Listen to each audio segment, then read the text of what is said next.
Vivimos en un mundo donde la información es infinita, pero la verdad sigue siendo escasa. Nos enseñaron a obedecer, a consumir, a repetir lo que otros dijeron, pero nadie nos enseñó a recordar quiénes somos, por qué estamos aquí, y qué vino realmente a hacer Jesús en esta tierra. No vino a fundar una religión, no dejó escritos, no pidió templos, y tampoco habló en nombre del sistema. De hecho, fue eliminado precisamente por decir verdades que ponían en riesgo ese sistema. ¿Nunca te preguntaste por qué un hombre que hablaba de amor fue crucificado como un criminal peligroso? La respuesta está en lo que no se dice, en lo que fue silenciado, editado, desplazado o simplemente malinterpretado. Mucho antes del Vaticano, de los concilios, del cristianismo organizado, existía un mensaje puro, vibrante, subversivo, un mensaje de despertar. Y ese mensaje no desapareció, está oculto en fragmentos, en textos que casi nadie lee, en evangelios perdidos, en símbolos enterrados, en lo que la ciencia cuántica ahora empieza a intuir, que la realidad no es fija, que el observador crea, que el campo responde a la conciencia. Jesús sabía esto, y lo enseñó, pero su mensaje no era para ser memorizado, era para ser vivido. Por eso, hoy no vengo a hablarte de fe ciega. Vengo a invitarte a ver lo que siempre estuvo frente a ti pero que muy pocos se atreven a mirar. Estas son las 7 enseñanzas que casi nadie se atreve a decir en voz alta, no porque sean peligrosas en sí, sino porque te harían libre, y alguien, libre, ya no puede ser manipulado. Comenzamos con la primera enseñanza. Jesús no vino a ser adorado, vino a despertar. La imagen que el mundo tiene de Jesús ha sido cuidadosamente moldeada por siglos. Un hombre manso, colgado de una cruz, rodeado de incienso, elevado a un pedestal tan alto que nadie se atreve a seguirlo, solo a mirarlo desde abajo. Pero esa imagen, aunque emotiva, es incompleta. Jesús no vino para ser una figura intocable, vino para que lo recordaras dentro de ti. No pidió ser adorado, ni reverenciado como ídolo. Lo que realmente hizo fue algo mucho más incómodo para el sistema. Vino a provocar conciencia, a despertar al ser humano de su letargo espiritual. Las palabras clave de su mensaje no fueron adora ni obedece, sino despierta, conoce la verdad, el que tenga oídos, que oiga. En arameo, el idioma que hablaba Jesús, la palabra usada para pecado significaba literalmente errar el camino. No era una condena moral, era una desconexión de tu esencia, y Él, como guía, vino a reconectarte. No vino a crear seguidores, sino creadores conscientes, que caminan con Dios dentro y no con miedo afuera. De hecho, si lees los evangelios con ojos limpios, verás que Jesús huía de los lugares de poder. No se sentó en tronos, no pidió reconocimiento. Cuando lo intentaron coronar rey, se retiró. Cuando lo llamaban bueno, él respondía, ¿por qué me llamas bueno? Nadie es bueno, sino solo el Padre, porque él no vino a ser el centro, vino a despertar el centro en ti. Los verdaderos maestros nunca buscan tronos, buscan espelos, y Jesús fue eso, un espejo brutal, que mostraba la luz en medio de la sombra. Por eso incomodó tanto, por eso fue temido, porque hablaba de un reino que no necesitaba templos, de un Dios que no vivía en libros, y de una libertad que ningún imperio podía controlar. Hoy, su figura ha sido domesticada, comercializada, convertida en símbolo de obediencia, pero su esencia era rebeldía espiritual. Y esa rebeldía no era violencia, era conciencia. Su presencia no imponía, iluminaba. Su mensaje no era sígueme ciegamente, sino haz lo que yo hago, y más aún. ¿Qué maestro verdadero diría eso? Solo aquel que sabe que el poder no está en él, sino en todos los que despiertan. Jesús no vino a ser adorado como un ídolo externo, vino a recordarte que Dios nunca estuvo fuera de ti, vino a encender un fuego, no a levantar un altar. Y por eso, aún hoy, su mensaje verdadero sigue siendo peligroso. Segunda enseñanza, el reino de los cielos no es un lugar, es un estado de frecuencia. Durante siglos, se nos ha enseñado que el reino de los cielos es un destino final, un lugar etéreo al que se llega después de la muerte, si uno se porta bien según reglas externas. Pero esa idea no fue enseñada por Jesús. Al contrario, él afirmó algo profundamente disruptivo: el reino de los cielos está dentro de vosotros. Lucas las 5:21 de la tarde. No dijo, estará, ni irás algún día. Dijo, está, presente, aquí, ahora. Y esa simple frase desarma toda una teología construida sobre el miedo al infierno y la esperanza en un paraíso distante. ¿Qué significa que el reino está dentro? No puede ser un lugar físico, ni un país celeste separado de este mundo. Entonces, ¿qué es? Las tradiciones místicas, incluyendo el cristianismo primitivo, el gnosticismo, y también corrientes espirituales orientales, coinciden en algo: el reino es un estado de conciencia elevado, una forma de percibir y vibrar que transforma completamente cómo se experimenta la realidad. Hoy, incluso la física cuántica empieza a hablar de campos de energía, resonancia, vibraciones sutiles y colapso de posibilidades en función del observador.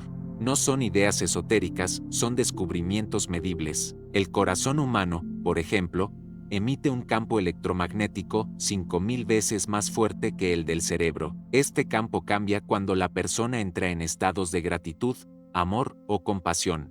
¿No es esto una pista sobre el reino del que hablaba Jesús? El reino de los cielos no es un cielo arriba, es una frecuencia dentro, un alineamiento con lo divino que trasciende el tiempo y el espacio. Por eso él decía, dejad que los niños vengan a mí, porque de los que son como ellos es el reino, no porque los niños sean puros moralmente, sino porque no han sido contaminados por las capas del ego, viven en el presente, perciben sin filtros, sienten sin miedo, y eso es frecuencia elevada. En el Evangelio de Tomás, uno de los textos considerados apócrifos pero estudiados por teólogos y místicos desde Nag Hammadi, Jesús dice, el reino está en vosotros y fuera de vosotros. Cuando os conozcáis a vosotros mismos, seréis conocidos y sabréis que sois hijos del Padre viviente. ¿Puedes ver la potencia de esta frase? El reino no está en un lugar, ni en un rito, ni reservado para los santos. El reino es tu derecho, natural como ser consciente, pero solo accedes cuando recuerdas tu naturaleza interior.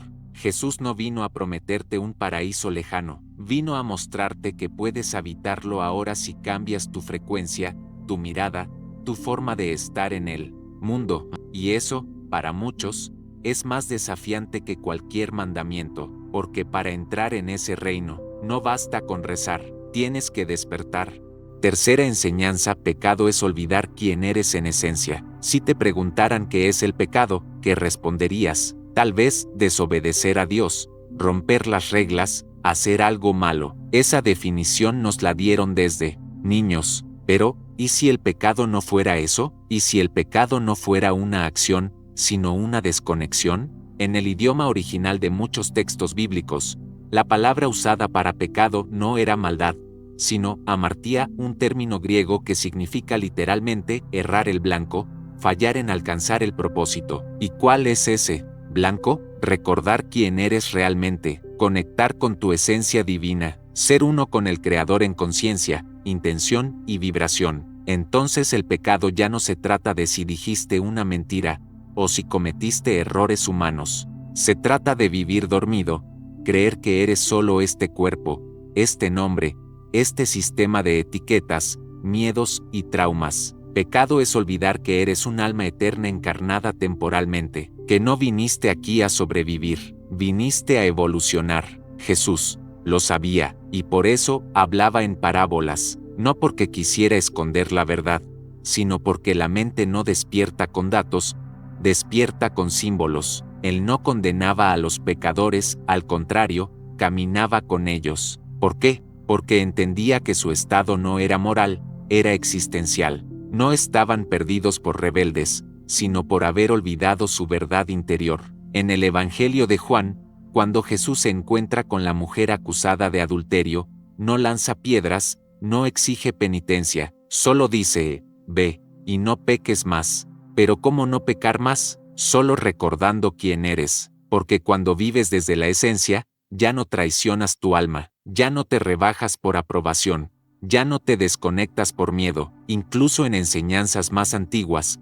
como en los textos de sabiduría hebrea, se habla de Teshuvá, una palabra mal traducida como arrepentimiento, pero que significa realmente volver al origen, volver a casa, volver al punto donde tu conciencia está alineada con lo divino. Pecado, entonces, no es romper un código externo, es traicionar tu diseño interno, es olvidar que fuiste creado a imagen de lo sagrado, y vivir como si fueras indigno. Por eso Jesús nunca impuso vergüenza, porque sabía que la vergüenza apaga el alma, mientras que el recuerdo la enciende. Él no vino a castigar, vino a despertarte de la amnesia espiritual, a susurrarte: tú no eres lo que el mundo te dijo, eres mucho más, y en ese reconocimiento comienza la verdadera transformación. Cuarta enseñanza: María Magdalena comprendía a Jesús como nadie. Entre todos los personajes que rodearon a Jesús, pocos han sido tan malinterpretados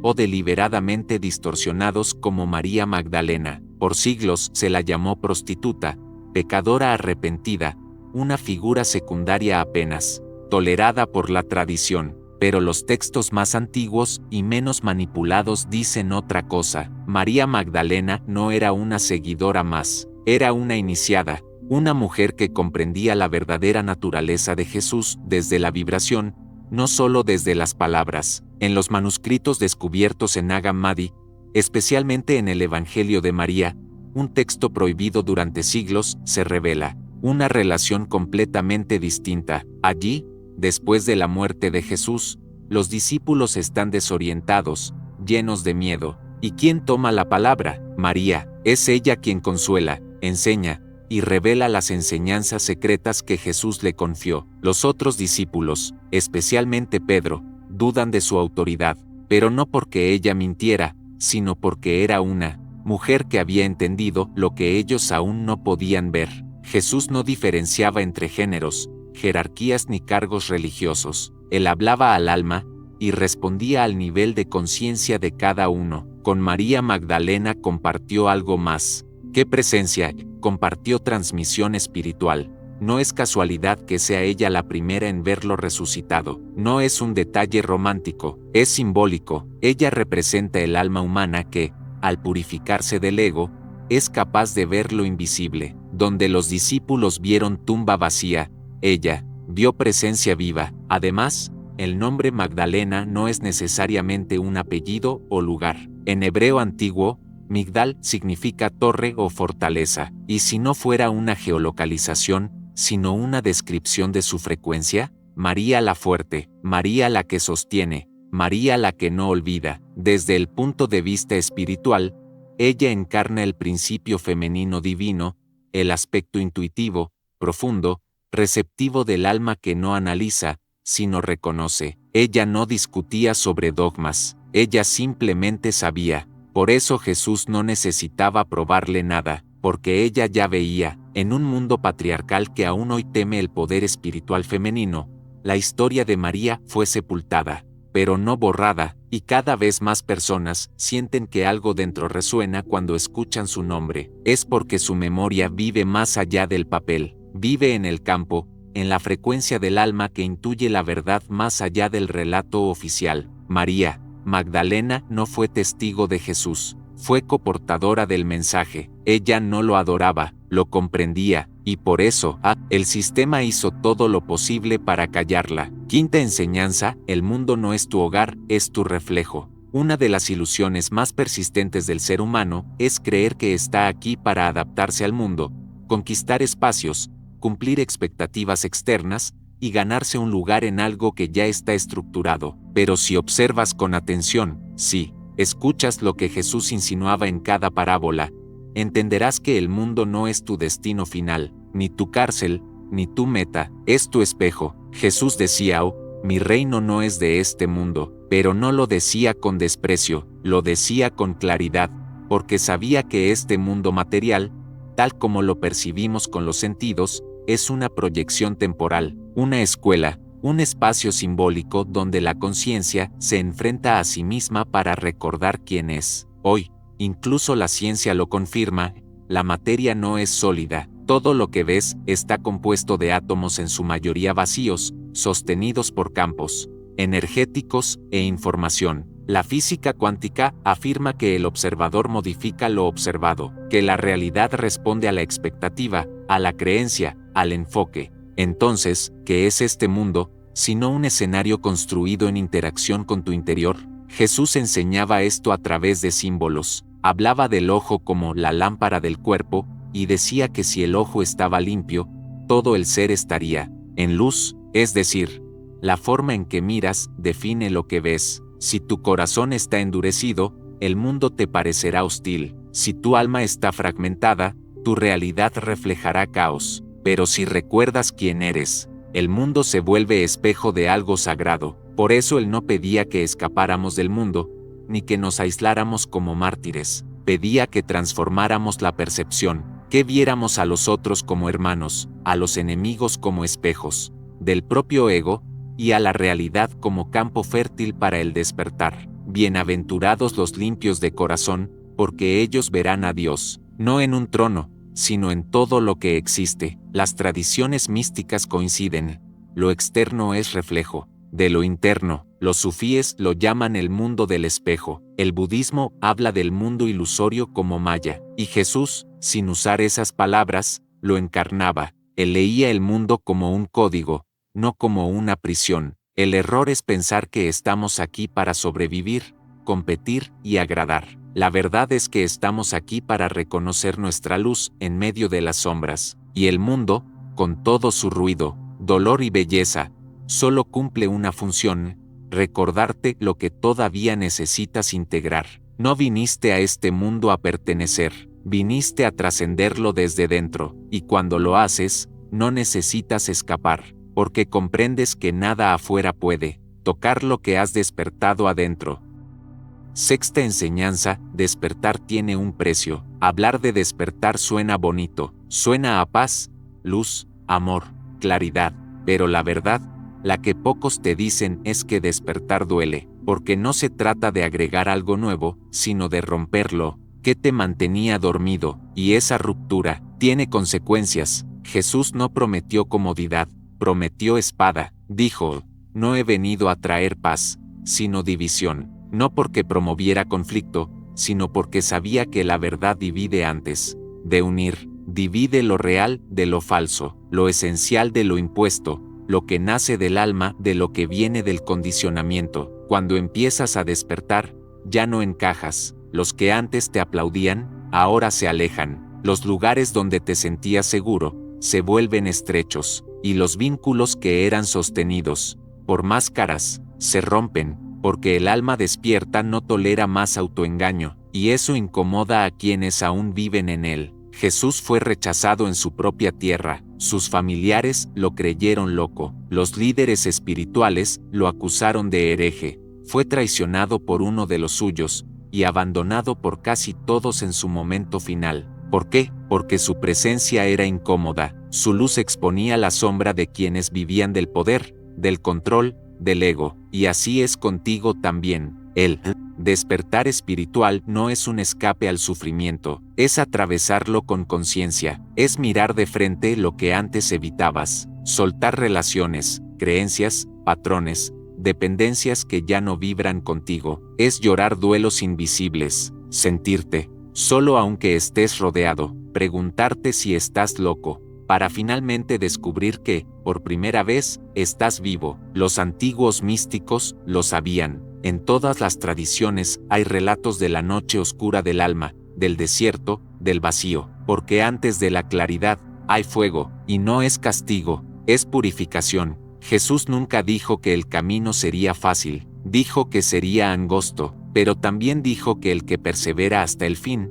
ese será libre. Y cuando pasas por esa ruptura, algo cambia, dejas de buscar aprobación, dejas de necesitar pertenecer, y comienzas a habitarte, porque entiendes que lo que dolía no era la soledad, sino la desconexión de ti mismo. Despertar duele, sí, pero vivir dormido duele más, y cuando cruzas ese umbral, ya no puedes volver atrás, porque has probado la verdad, y aunque te cueste todo, ya no puedes traicionarla. Y por último, la séptima enseñanza: eres una manifestación de Dios, y eso es precisamente lo que el sistema más teme. Hay una idea tan poderosa, tan revolucionaria, que si realmente la integraras, nada ni nadie podría controlarte jamás. Esa idea es simple y a la vez inmensa: tú eres una manifestación viva de Dios, no un reflejo lejano, no una criatura mendigando aprobación celestial. Eres chispa directa del origen, conciencia encarnada, fragmento activo de lo divino en forma humana. Jesús no dijo, yo soy Dios y ustedes no. Dijo, vosotros sois dioses. Juan las 10:34, y lo repitió citando las propias escrituras hebreas, porque no era herejía, era recordatorio, un llamado a salir del miedo, de la culpa, del exilio interior, porque cuando recuerdas tu esencia divina, ya no necesitas estructuras externas para validarte, y eso es lo que el sistema teme. El sistema, no solo religioso, sino político, económico, cultural, necesita que te sientas pequeño, pecador, perdido, porque si crees que estás separado de Dios, buscarás salvación afuera, buscarás líderes, intermediarios, productos, soluciones mágicas, pero si reconoces que lo divino ya habita en ti, te vuelves libre, y una persona libre no compra, no obedece ciegamente, no vive en automático. Por eso Jesús fue eliminado, no por ser hijo de Dios, sino por enseñar que todos lo somos, que cada uno puede conectar con el Espíritu sin templos, sin jerarquías, sin dogmas, que el verdadero templo es tu cuerpo, que el Espíritu mora en ti, no en monumentos, que el amor no necesita permiso para fluir. Esa verdad, la de tu divinidad activa, fue la que más se ocultó, se sustituyó por miedo, por penitencia, por adoración sin transformación, pero aún late en ti, aún hay una parte de tu alma que sabe que es sagrada, que no nació rota, que no necesita aprobación para valer. Cuando te reconoces como manifestación de Dios, no te vuelves arrogante, te vuelves consciente, humilde, firme, dejas de competir, empiezas a crear, dejas de culpar, empiezas a brillar, y tu luz activa a otros. Eso es lo que el sistema no puede permitir, porque una persona despierta contagia, y cuando muchos despiertan, el mundo cambia de frecuencia. No eres un accidente, no eres una suma de errores, eres una expresión deliberada de la fuente, y cuanto más lo recuerdes, más libre te vuelves. Ahora lo sabes. Estas no son frases bonitas, son verdades que llevan siglos intentando salir a la superficie, verdades que pueden incomodar, pero también liberar. Jesús no vino a pedir tu adoración, vino a devolverte tu identidad, a recordarte que el reino no se busca en los cielos, sino en el interior, que el pecado no es lo que haces, es olvidar quién eres, que María no fue sombra, sino voz, que el mundo no es tu prisión, sino tu reflejo, que despertar rompe, pero también reconstruye, y que tú no eres un ser separado de Dios, tú eres una extensión viva de lo eterno. Por eso te han mentido, por eso lo han callado, porque cuando lo recuerdas, ya no pueden controlarte, pero aquí estás, y ya no hay vuelta atrás. Si esto resonó contigo, no lo ignores, suscríbete al canal, activa la campanita, deja tu like si esto te hizo sentir algo, y cuéntame en los comentarios, ¿qué fue lo que más removió algo dentro de ti? ¿Dónde sentiste el llamado más fuerte? Tu voz importa, y no estás sola, no estás solo, somos muchos recordando al mismo tiempo.